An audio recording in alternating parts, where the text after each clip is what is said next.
In August 1914, the two greatest navies in the world made ready for war. Now the Royal Navy will settle the question of the German fleet. If they do not come out and fight, they will be dug out, like rats from a hole. But the two fleets rarely met. Instead, a new kind of war evolved. More stealthy, more cruel. A war not against battleships, but people.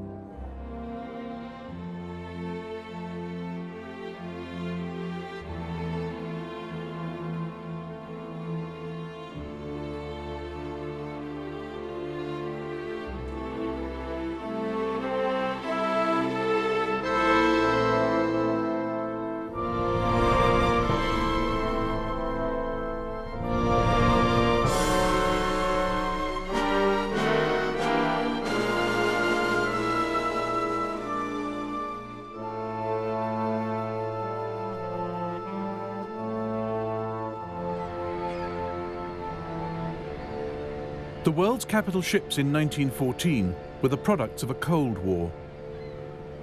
Britain's HMS Dreadnought had set the benchmark. Heavy armour, big guns, fast. Dreadnoughts were bargaining chips in a great naval poker game.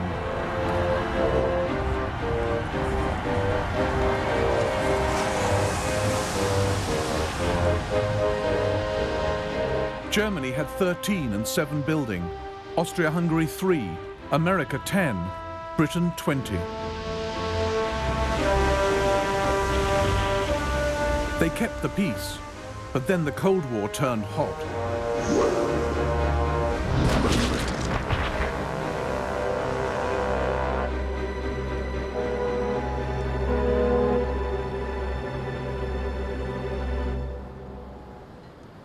Britain and Germany were the main opponents, staring each other down across the North Sea.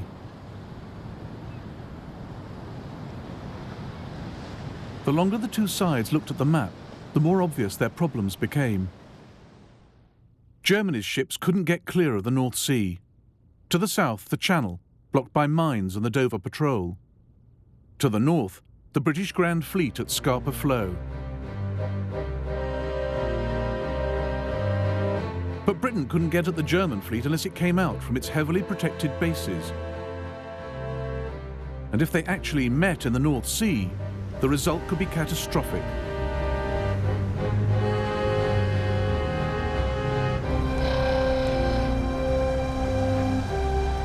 The sight everyone feared. Austro-Hungarian battleship the Istvan, sunk late in the war by a tiny Italian torpedo boat.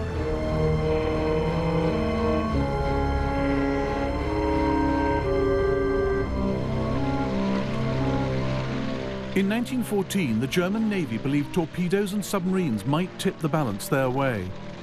A hit-and-run war with little history and no rules.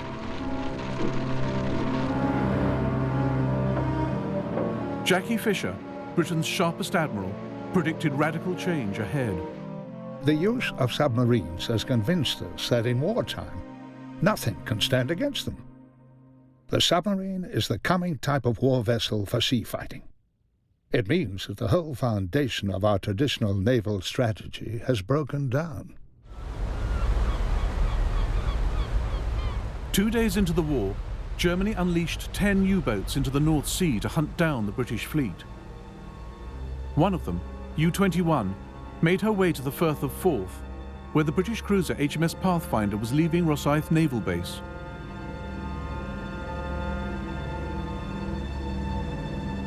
U-21 sunk her with a single torpedo. Within a fortnight, the Germans had more good news. This 1927 film celebrates the voyage of Captain Vedigan and the U-9.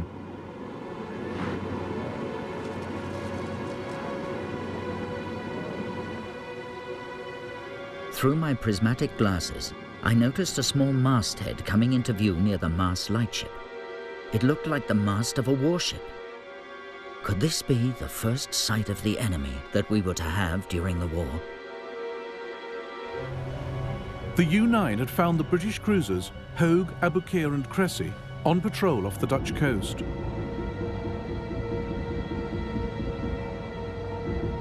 Practically obsolete, they were nicknamed the Live Bait Squadron. Captain Vedigan seized his chance. Fired torpedo at 500 meters. Target was middle ship in a 3-ship formation. 31 seconds later, the torpedo struck Abu Qir.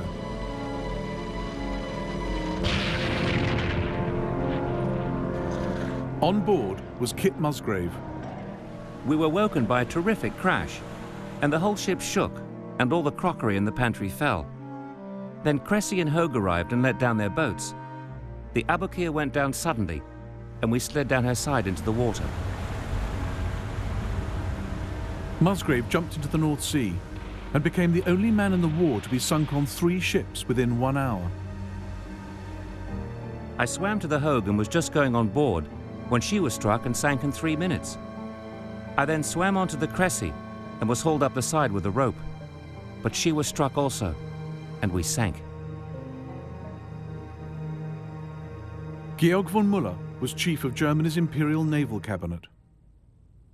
On our return from the morning ride, the first news of the successful torpedo attack by the U-9 on 3 English cruisers. We are all delighted, and the Kaiser is in 7th heaven.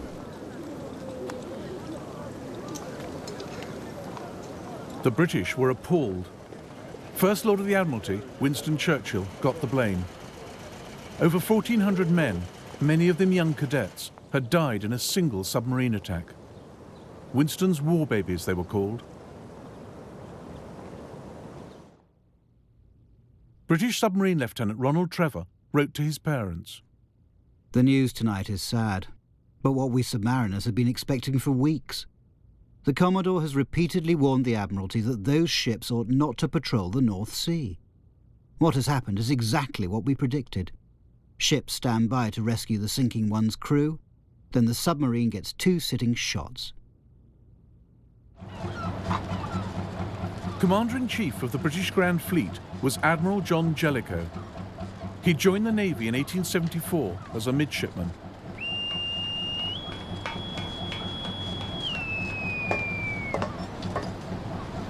Known as Silent Jack, he was experienced, capable, and cautious. He ended patrols off the German coast, confining his most valuable ships to Scapa Flow and Rosyth, at the very limits of the U-boat's range. He warned the Admiralty. The Germans have shown that they rely to a very great extent on submarines, mines, and torpedoes, and there can be no doubt that they possess an actual superiority over us in these particular directions. Germany's forward submarine base was on the island of Heligoland. The U-boats were ordered to sweep the North Sea.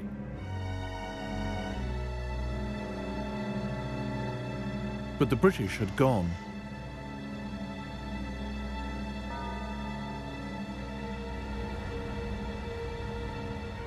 On the 16th of December 1914, hoping to lure the British out, 5 German warships steamed across the North Sea. At 7 in the morning, they opened fire on Scarborough and Hartlepool.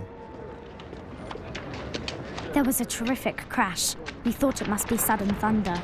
But when another crash came, we rushed to the window and saw a lot of smoke and cried, "It's the Germans!" 2 of the wee girls hung on to me and said, "Are the Germans going to kill us?" 122 people died in the attack. It was the first time enemy warships had killed anyone on the British mainland in over a century.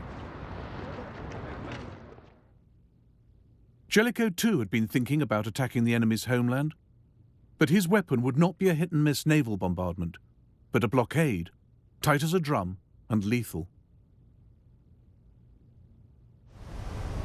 What we have to do is starve and cripple Germany. The destruction of the German fleet is a means to an end, and not an end in itself.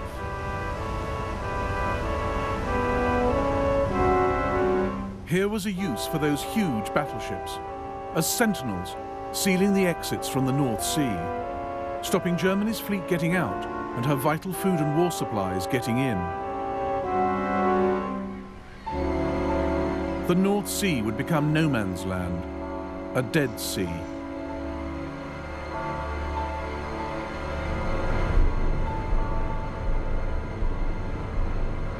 Jellicoe was helped by an invention more important than dreadnoughts or even submarines: wireless. Every day, every German ship radioed its position back to fleet headquarters at Wilhelmshaven.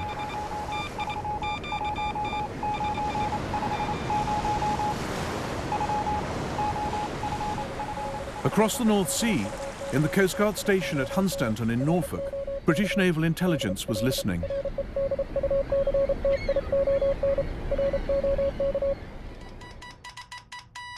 The German messages were passed on to a group of codebreakers working in one of Britain's most secret departments, Room 40, deep in the heart of the Admiralty Old Building.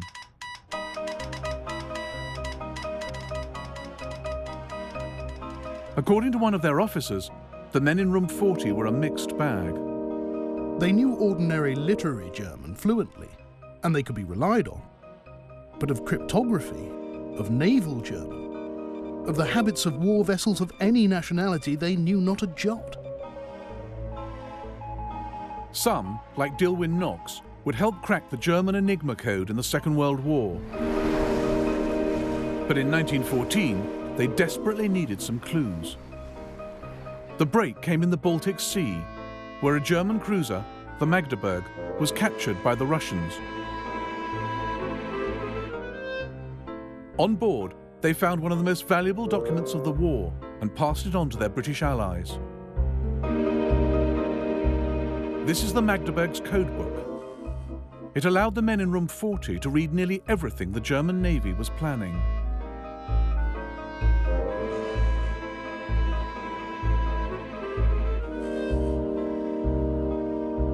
Oh well, the Kaiser said, on learning of the Magdeburg's capture. Sparks are bound to fly at a time like this. But the Kaiser had no idea his enemies had his codebook. No idea of the immense advantage they now possessed.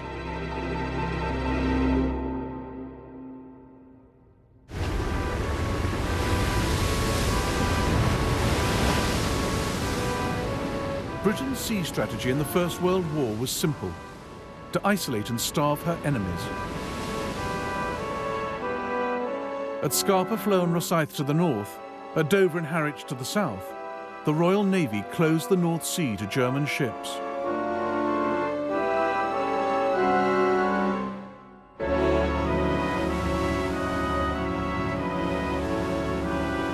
The blockade was a brutal vision, brainchild of Maurice Hankey of the Committee of Imperial Defence.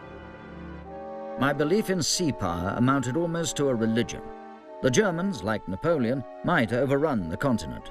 This might prolong the war, but could not affect the final issue, which would be decided by economic pressure. The Director of Naval Intelligence agreed. Grass would sooner or later grow in the streets of Hamburg, and widespread death and ruin would soon be inflicted. Germany began the war with a merchant fleet of nearly 4 million tons. Within months, she lost a quarter of her ships, seized in harbours, or caught making a dash into the no-man's land of the North Sea. Lloyd's of London kept a log of every vessel sunk. Their records show that on one day alone, the 8th of August 1914, Germany lost 41 ships.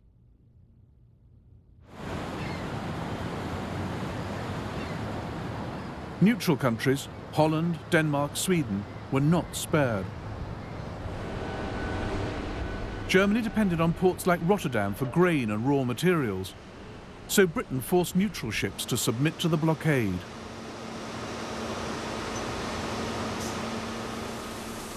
Starting with Holland, the British pressured shipping companies into declaring their goods. In every country, she built up a network of agents. They tracked ships coming and going. Who was sending what, where? Any ship could be stopped. Any found with banned supplies for Germany had its cargo seized. Within weeks, the German government started to ration food.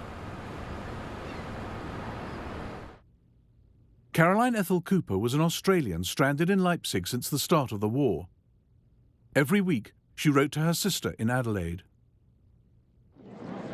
My dear Emmy, the government has seized the whole bread, flour and meal supply of the country. We are allowed only 4 pounds of bread and can only buy 1 pound of white flour at a time.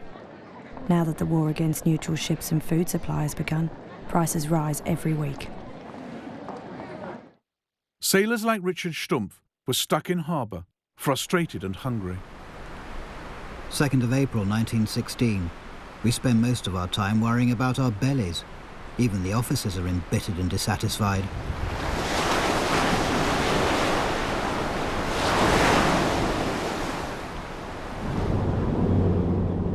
To end Germany's isolation, her navy came up with a revolutionary plan. An unarmed submarine over 200 feet long that could carry a cargo of 1,000 tons. In June 1916, the Deutschland set out for America, the first time a submarine had ever tried to cross the Atlantic. Because of the wet weather and the high-running seas, the deck hatches were closed most of the time. The diesel engines pumped hot, humid air throughout the boat. Sweat ran down the bulkheads, and water leaked around loose rivets. The drinking water tasted like diesel, and every meal the cook cooked had a layer of oil across the top. As we approached the American coast, Captain Koenig ordered the crew to say nothing to anyone about the strains we'd undergone during the trip, and to especially avoid mentioning our seasickness. Now, after 2 world wars, it's taken for granted that America and Britain are the closest of allies, naturally on the same side. But in the First World War, it wasn't so clear.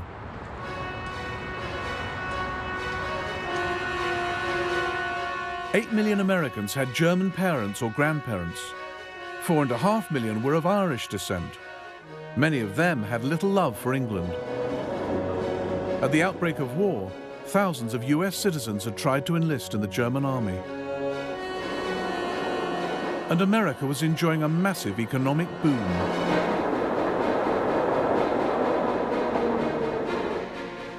Half Britain's war budget was spent in the States. Companies like Bethlehem Steel were swamped with orders. They hauled in 6 times the profits they'd made before the war. The Deutschland was just another good customer.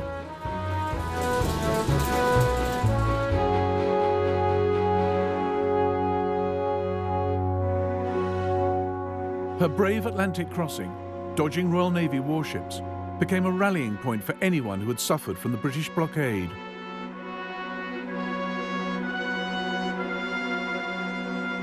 Our crossing gradually became a triumph. All the neutral steamers we met, American or others, greeted us with 3 hoots or with their sirens. Only an English steamer sailed past in deadly silence, while we were proudly raising the black, white and red flag in the wind. The Deutschland's crew received a hero's welcome. There were dinners in their honour. Captain Koenig was invited to meet the President. The 3 weeks we spent in the United States were a non-stop party. Everywhere we went, people gathered round us. They all wanted a souvenir of some kind. I even sold the buttons off my shirt and the stripes off my tunic. German families introduced us to their daughters, and we never had to pay for beer.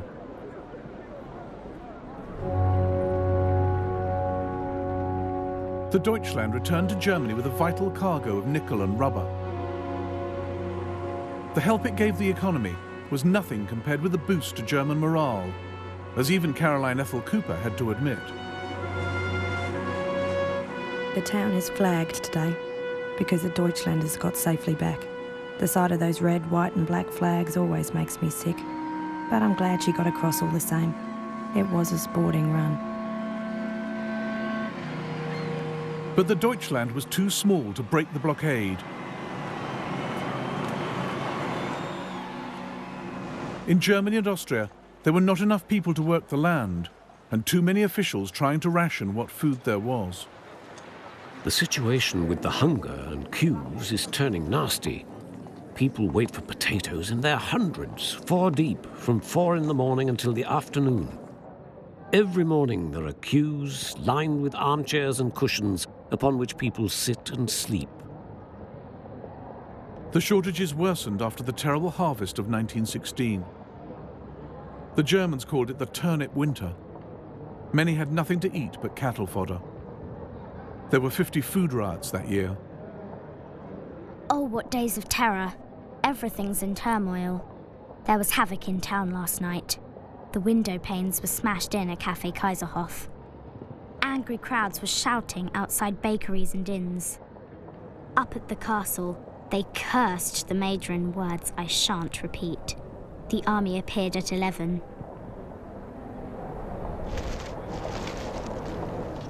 It's horribly cold, and because the rolling stock has all been taken for the war effort, there is an extreme shortage of coal. We're learning how to be freezing, which isn't the most pleasant feeling. Schools, theatres and cinemas have all been closed until further notice because of the lack of coal.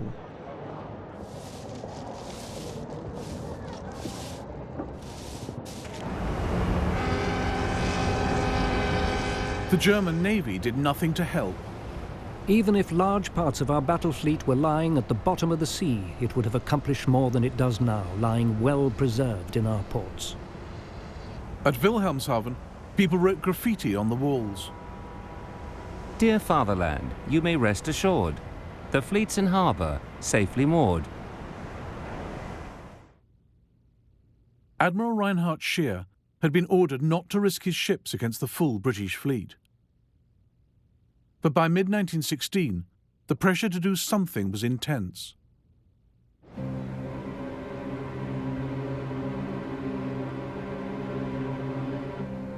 On the 31st of May, Germany's high seas fleet steamed out of Wilhelmshaven, hoping to engage the Royal Navy's battle cruisers.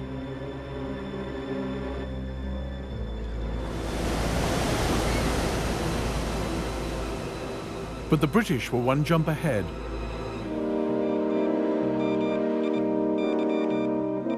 The men in room 40 had already decoded Scheer's orders. 3 hours before the Germans had even left harbour, the entire British Grand Fleet was on its way to intercept them. Now the world would get the great sea battle it had been waiting for, Jutland.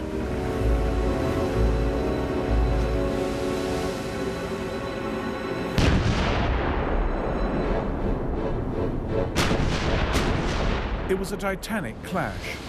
250 warships, 100,000 men. Britain's first great fleet action since Trafalgar.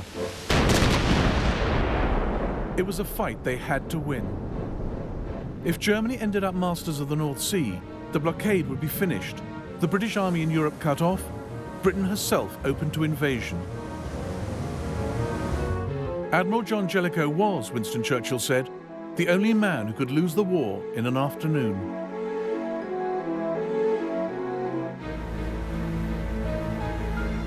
Less well armoured than Germany's, Britain's ships preferred to fight at very long range. But at Jutland, the range was just 5 miles. We fired very slowly, with deliberation, while the Kaiser-class ships in front of us shot like mad. Now the English were in an unfavourable position.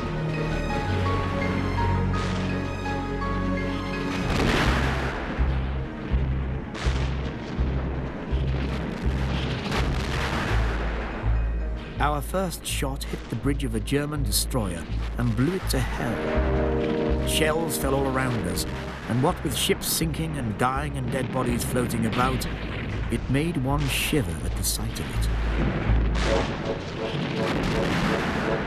At 4:30 p.m, the battlecruiser Queen Mary was hit by a shell which exploded in the ship's magazine. A horrible sight it was. First, an enormous height of dull red flame, followed by a great mass of black smoke, amongst which was the wreckage thrown in all directions. The blast was tremendous.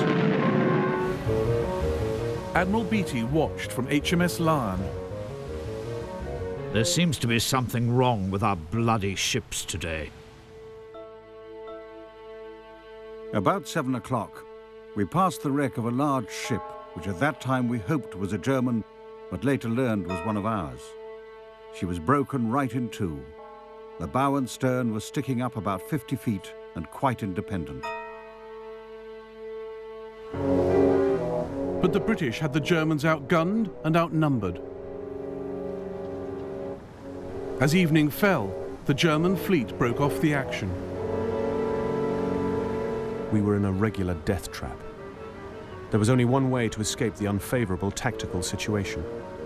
Turn the line about and withdraw on the opposite course. We had to get out of this dangerous enemy envelopment. To silent Jack Jellicoe, peering through the fog of battle, it didn't look as though the Germans were running for home, but lulling the British into a trap. If the enemy battle fleet were to turn away from an advancing fleet, I should assume that the intention was to lead us over mines and submarines.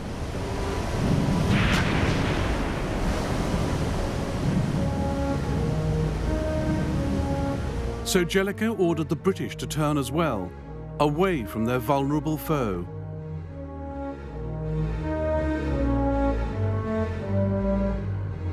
As night fell on the 31st of May 1916, the men in Room 40 tracked the retreating German fleet.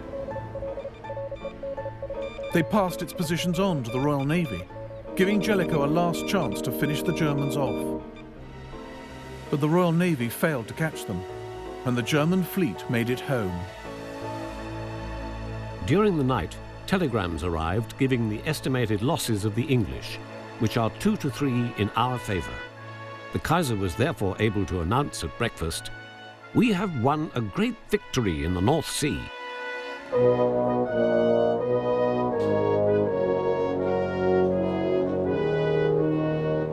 Based on the maths alone, the Kaiser was right.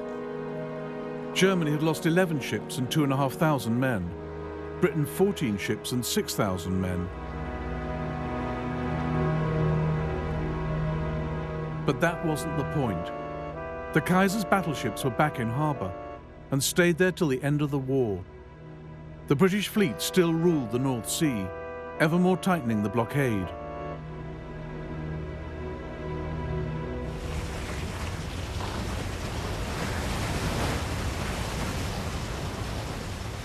From the start, Germany had replied to the British blockade with her own economic war. She too tried to cripple the enemy by cutting off supplies. This light raider, the Merva, was one of the few surface ships Germany ever sent into the North Sea. Her target, not warships but cargo boats. She sunk 20,000 tons, building a large collection of captured crews.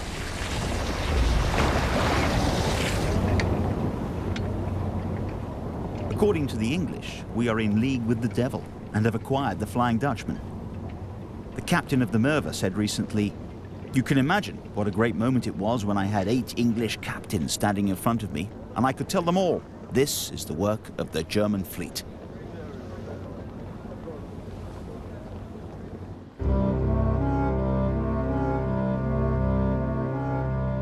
Germany's U-boats joined in the war against Allied trade.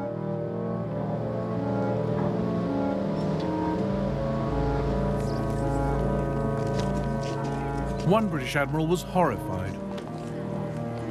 Submarines are underhand, unfair, and damned un-English. As for U-boats attacking civilian ships, it is impossible and unthinkable. If they do, their captured crews should be hanged as pirates.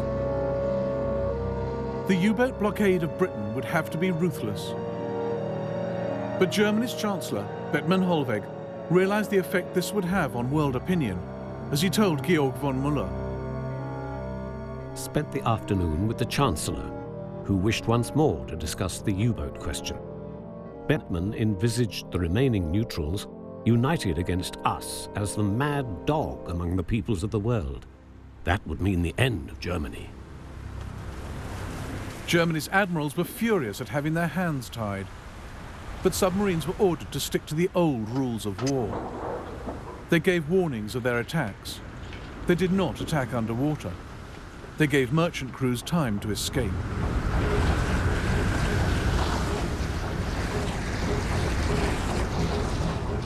German submarines sunk 250,000 tons in 1914. But Britain built new ships faster than the U-boats could sink them. Far from being choked by the German blockade, the British economy flourished. The British firm Vickers, with a workforce of 78,000, turned out guns, aeroplanes, battleships, and record profits. If Germany was trying to play fair, Britain wasn't. Q-ships looked like unarmed traders, but carried hidden guns. They looked like easy prey, but when submarines came close, the Q-ships uncovered their guns and attacked. To add to the deception, they often sailed under foreign flags. Lieutenant Heinrich Crompton on the U-41 was caught by just such a trick. As the two ships came within 300 meters of each other, the steamer opened a heavy, accurate rifle fire from all along the railing, immediately joined by large caliber guns hidden fore and aft. The U-41 immediately returned 3 rounds from the forward gun, all hits to the hull. Throughout the action, the steamer continued to fly the American flag.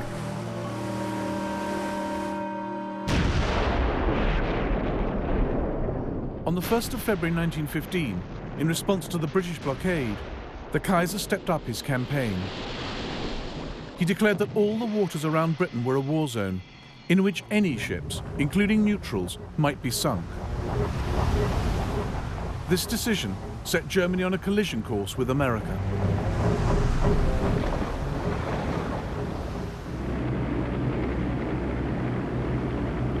The pride of the Cunard Line, the Lusitania, was the largest, most luxurious liner in the world. She could carry over 2,000 passengers.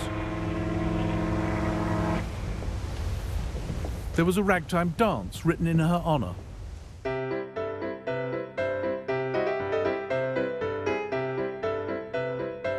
On the 1st of May 1915, Cunard posted a list of her departures in the New York Times.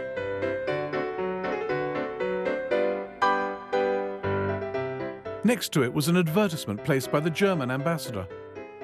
Those sailing to Britain, it said, did so at their own risk.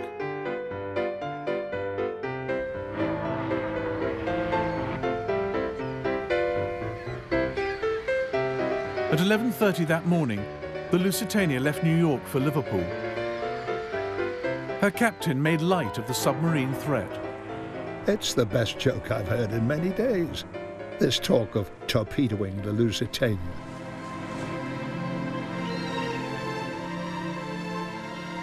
This is the last picture of her ever taken. The Lusitania sighted the Irish coast on the 7th of May. The lighthouse on the old Head of Kinsale was traditionally used by ships on the Atlantic Run to get their bearings.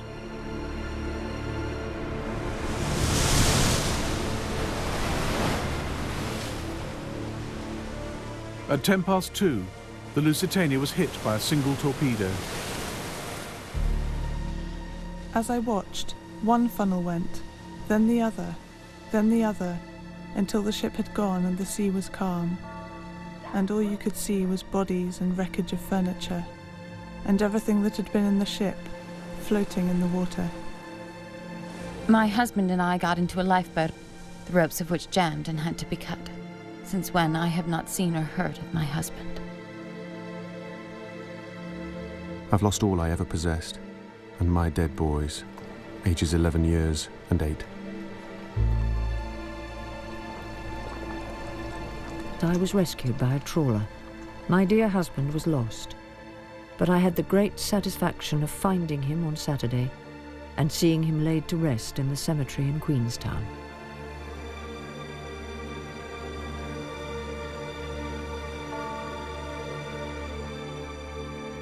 Police reports were sent to relatives to identify the bodies. 1,200 people died on the Lusitania, including 128 Americans. At the battlefronts in Europe, tens of thousands were dying every day, but the fate of the great Cunard liner overshadowed them.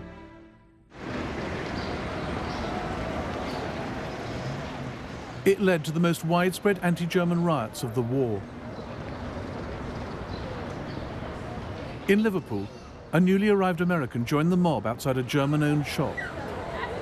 The crowd was muttering and growling and the shop was dark. but there were people upstairs, so I just picked up a brick and heaved it through the window. Then everyone took to shying them, and in a few minutes the place was a wreck. There were several policemen at the corner, and they just grinned. With the sinking of the Lusitania, Germany had crossed a line. The whole world hates us because we are conducting the war in such a brutal manner, and the brutality is increasing. I was at a party when the report of the torpedoing of the Lusitania arrived. I saw 2 officers' wives who, mad with joy, started to dance about the room. "Don't forget," I said, "that there were also women and children aboard." "That doesn't matter," they said, and danced on. The more who go to the bottom, the better.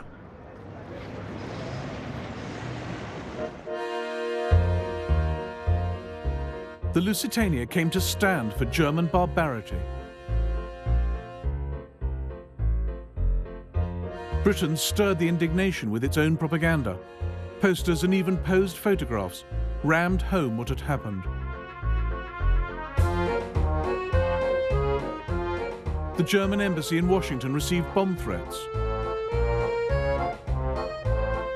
President Woodrow Wilson himself began to see Germany as the mad dog of the world. In God's name, how could any nation calling itself civilized do so horrible a thing?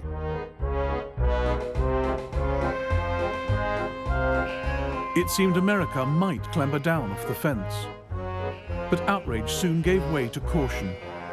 Wilson reassured the nation that America would not go to war.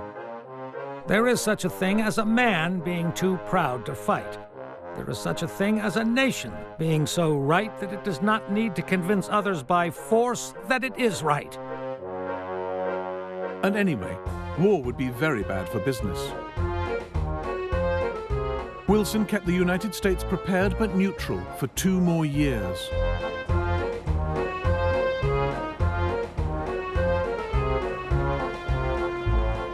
The sinking of the Lusitania was terrible, but that didn't seem reason enough to throw away more lives and profits by joining in a distant war.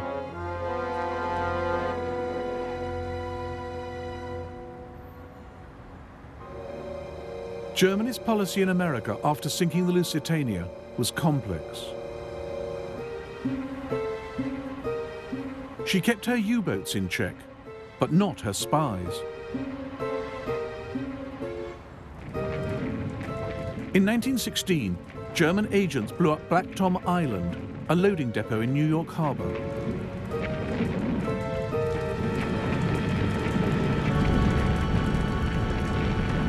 It held 900 tons of ammunition, destined for the Allies. Several thousand persons lined the seawall and acquired a real picture of what the firing line in the European war looks like. The water line was one mass of red glare.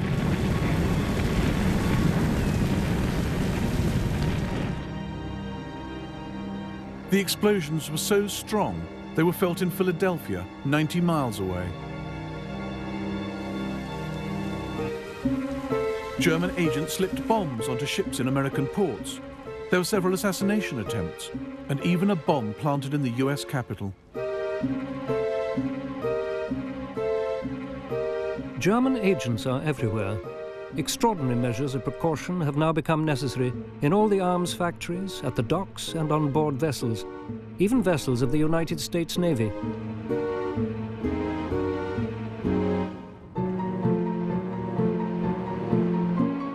Hard evidence tying Germany to espionage operations against America came from one of the spies himself. Heinrich Albert left his briefcase on New York's elevated railway. It held documents proving the German embassy was bankrolling the sabotage. 2 senior diplomats, including Franz von Papen, Hitler's future vice-chancellor, were expelled.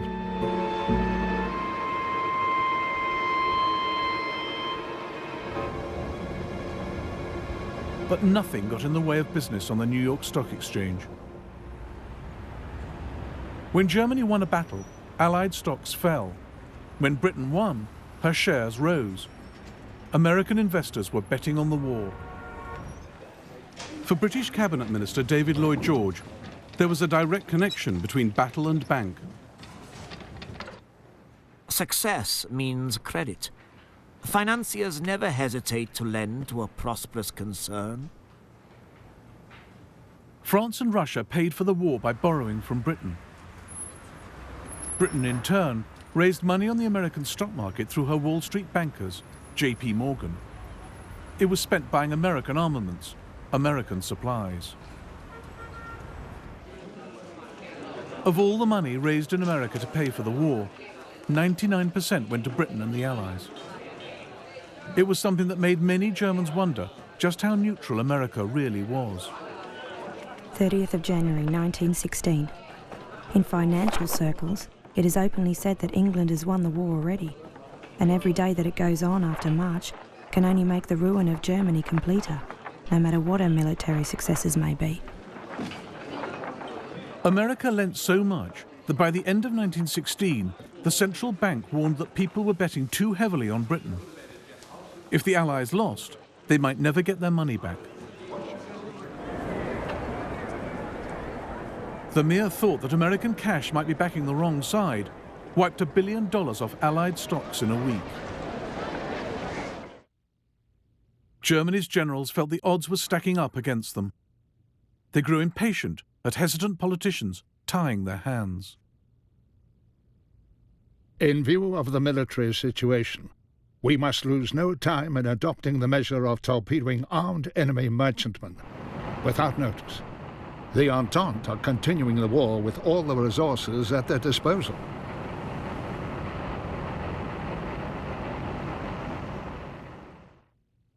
Our ambassador prophesies war with America if we persist in our intention of torpedoing armed merchantmen without warning. The Kaiser wrote in the margin of the report, "I do not care." The Kaiser didn't care because of some key German calculations. His generals gambled that if America joined the Allies, she would not have a decisive impact on the fighting in Europe until 1919. Long before then, the U-boat campaign would have brought Britain and France to their knees.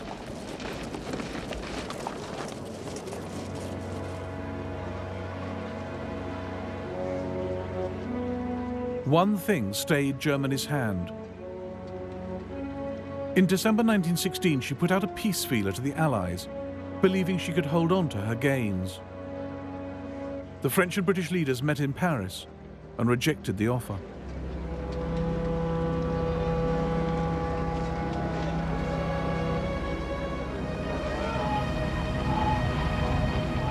Germany now staked everything on a new submarine campaign. U-boats would sink all ships on sight without warning. February the 2nd is a special and uplifting day for us Germans, the beginning of the all-out submarine war.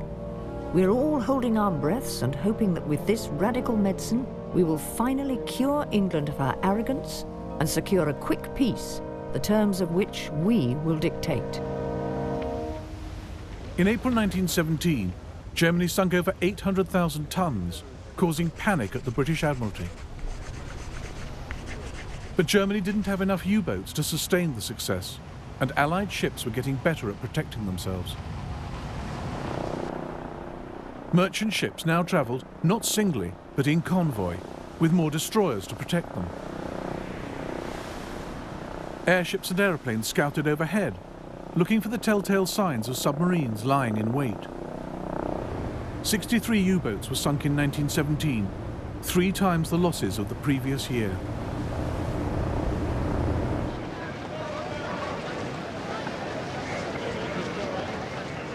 One captured U-boat was put on display in London. 13,000 people paid to view it on the first day. Its German sailors couldn't believe the contrast between the Allied home front and their own. We remained in Dover for 2.5 days, and we were plentifully supplied with food, drink and smokes, for you notice nothing of the war here. There are no wooden soles or bicycles with wooden tyres, and the butchers' shops have rows and rows of pigs hanging up. There is no prospect of starving England. I am glad, for the war is over for me. The second U-boat campaign was a double failure. It didn't deliver militarily. German submarines could not sink enough Allied ships to make a difference. And it was a diplomatic disaster, pushing America to the very brink of war.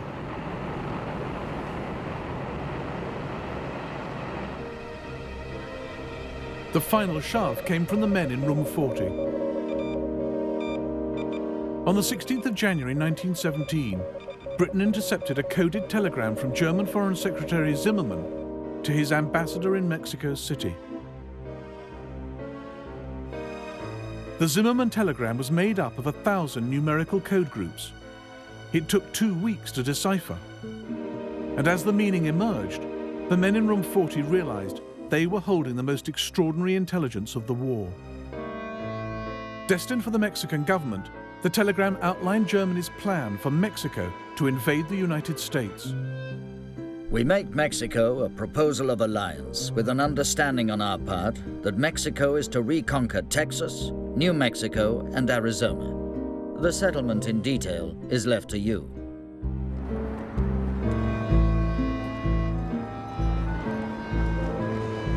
Zimmermann's scheme was harebrained. Mexico was in the middle of a revolution. US troops are already fighting bandits on the border. There was no way the Mexican government wanted more trouble. But Germany's proposal was a godsend to Britain. It was just what she needed to end America's neutrality. 2 weeks into the U-boat campaign, Britain called the US ambassador to the Foreign Office and passed over the Zimmermann telegram. It was, said Britain's Foreign Secretary, as dramatic a moment as I remember in all my life.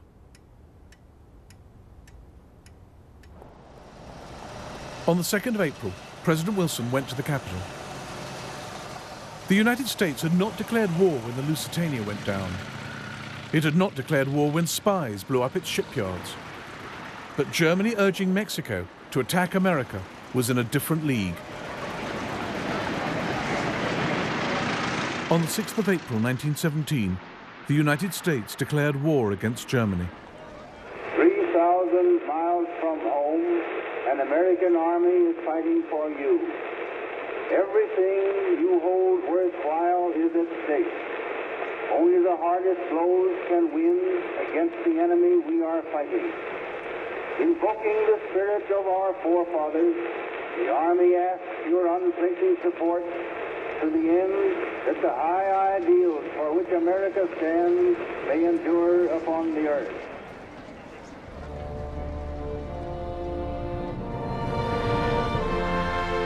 For 3 years, the country had played the war's banker and supplier.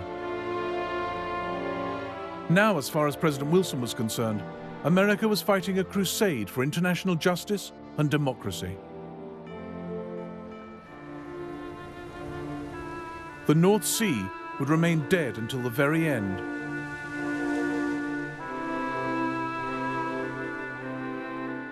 The Germans now set themselves a desperate task: to win the war before American troops arrived in force. And President Wilson's liberal crusade would be up against new ideas of socialism and revolution.